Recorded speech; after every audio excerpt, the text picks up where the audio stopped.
Level 1. The beginner. You are 19 years old and you just figured out that the internet was not built for honesty. It happened by accident. You tried to buy sneakers you could not afford. Limited edition. $400. You found replicas for $40. They looked real in the photos. You clicked buy. The shoes never arrived. You could not report it because technically you were trying to buy fake shoes. But something clicked in your brain that night. Whoever took your money did not have to make anything. They just had to look legit for 48 hours. And you handed it to them. You start reading. You find forums. People share methods like recipes. They use words like mark and burner and exit strategy. You learn that most scams fail, but the ones that work pay more than your monthly rent. Your first attempt is clumsy. You list a PlayStation you do not own. Someone messages you. You answer badly. They move on. Your second attempt is better. A woman buys it. She sends you $150. You block her. She messages you from 3 different accounts. You block every single one. You feel something, not guilt. A warmth in your chest that you are embarrassed to admit. You made $150 in 10 minutes. Your real job pays $12 an hour. The math is doing itself in your head. 8 hours at your job, 10 minutes at this. And nobody got hurt. Not really. That is what you tell yourself. That is what every scammer tells themselves in Level 1. Level 2. The social engineer. You got better.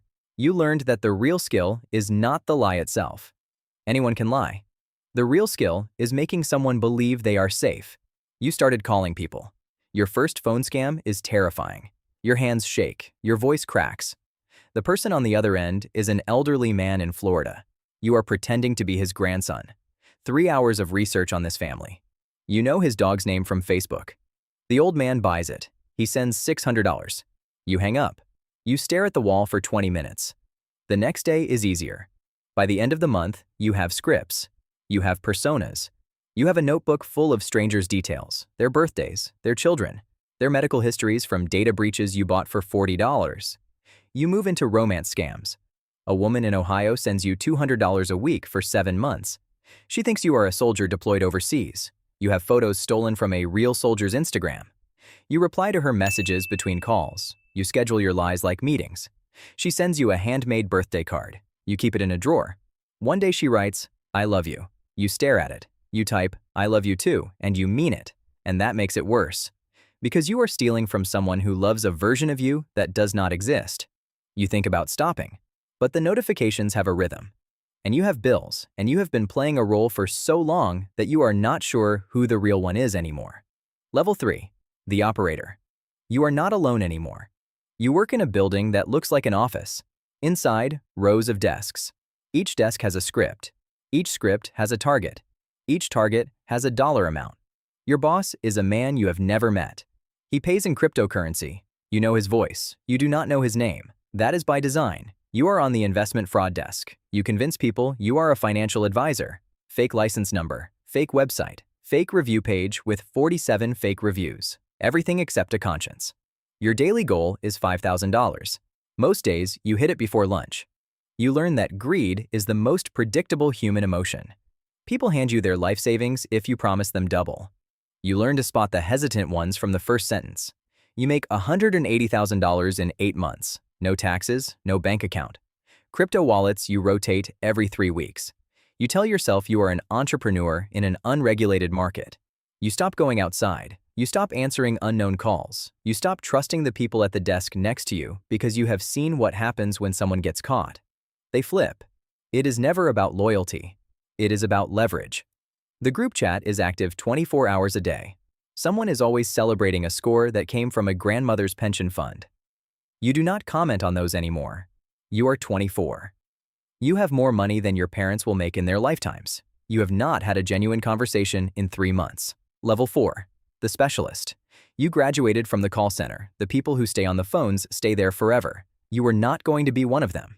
You learned the business faster than anyone expected. You realized that the real money is not in stealing from individuals. It is in stealing from systems. You specialize in corporate fraud. You find weak points in payment systems. You exploit the gap between what software checks and what humans catch. You hit a logistics company for $40,000 in a single afternoon. They did not notice for 3 weeks. By then, the money had moved through 14 accounts in 6 countries. You build a small crew, 4 people, each one excellent at a single thing. One writes the code. One handles the documents. One manages the accounts. One never touches anything directly. That is you. You are the architect. You design the operations. You never execute them. Plausible deniability is the most valuable skill you have. You move into identity theft. Real identities. Not the fake ones you used for romance scams. You buy full profiles from the dark web. Social security numbers. Tax returns. Medical records. You file fake tax returns under real people's names. The government sends refunds to accounts you control. It takes them an average of 11 months to catch it. By then, you are long gone. You clear $400,000 in 18 months. Clean. Untraceable. You buy a condo under a shell company. You pay cash for a car registered in another state. You have a passport under a name that matches a dead child's birth certificate. You are 26. You are no longer a scammer. You are a professional. And you have started to believe that you are untouchable. That is the most dangerous thought a person in your position can have. Level 5. The Kingpin. You are the boss now. The man whose voice you knew, but whose face you never saw. He disappeared. Rumor says he is in a country without extradition. Nobody knows. Nobody asks. That is the rule. You inherited the operation. You did not ask for it. You simply stepped into the space that opened when he left. The specialists who worked for him now work for you. You never asked for loyalty. You offered payment and protection. That was enough. You run 4 crews now, 3 call centers, 2 identity mills, a money laundering operation disguised as a chain of laundromats. You have never set foot in any of them. You communicate through encrypted apps that delete messages after 60 seconds. You move money through shell companies that would take investigators years to untangle. You live in a city where nobody knows your real name. Your apartment has no mail. Your name appears on no lease. Your car is registered to a corporation that does not exist. You are a ghost who happens to be wealthy beyond anything you imagined at 19. Your mother calls once a month. She asks what you do for a living. You tell her you are in sales. She says she is proud of you. You let her believe it. You have a girlfriend. She thinks you trade cryptocurrency. You pay for everything in cash. She never asks where it comes from. You chose her carefully. You date women who are not curious. Curiosity is a liability. You have a safe with $400,000 in physical cash. You cannot deposit it. You cannot invest it. You cannot explain it to anyone. It sits there. Level 6. The Fall. They found you. It was not a single mistake you made. It was a pattern they detected. 6 years of data. Hundreds of transactions. Thousands of phone calls. A constellation of small traces that made no sense individually but formed a map when connected. You had a protocol. You rehearsed it 100 times in your head. Wipe the hard drives. Burn the burner phones. Move the crypto. Get to the airport. You rehearsed it until it was muscle memory. You never ran it once. Because when they knocked, you were asleep. Genuinely asleep. First time in months. They kicked the door in at 5:47 a.m. on a Tuesday. You were on the floor in your underwear before you understood what was happening. The protocol did not matter anymore. The planning did not matter. The money did not matter. What mattered was the look on the lead agent's face. He had been tracking you for 2 years. He knew more about your operation than you did. He knew the names of your victims. He knew the dates of your biggest scores. He looked at you not with anger, not with satisfaction, with something worse, pity. The trial takes 8 months. Your lawyer is expensive, but not magical. The evidence is overwhelming. The victims testify. You watch them one by one.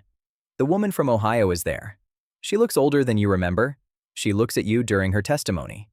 You look away. You're sentenced to 12 years. The first night in prison is the longest night of your life.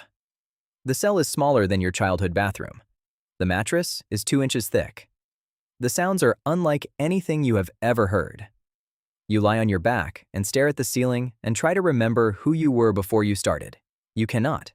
You think about the $40 sneakers. You think about the $150 PlayStation. You think about the old man in Florida. You think about the woman who sent you a handmade birthday card that you kept in a drawer for reasons you never examined. You think about the version of yourself who could have done something else, who could have taken the $12 an hour job, who could have built something slowly, over time. He seems like a stranger now. He did not know that once you cross certain lines, you cannot cross back. You are 31. You have 12 years ahead of you. You have a skill set that no legitimate employer will ever touch. You have victims whose names you still remember. And somewhere, in a city you have never visited, a 19-year-old just discovered that they can make $150 in 10 minutes. They are staring at a screen, doing the math in their head. They are telling themselves it is a one-time thing. The cycle continues.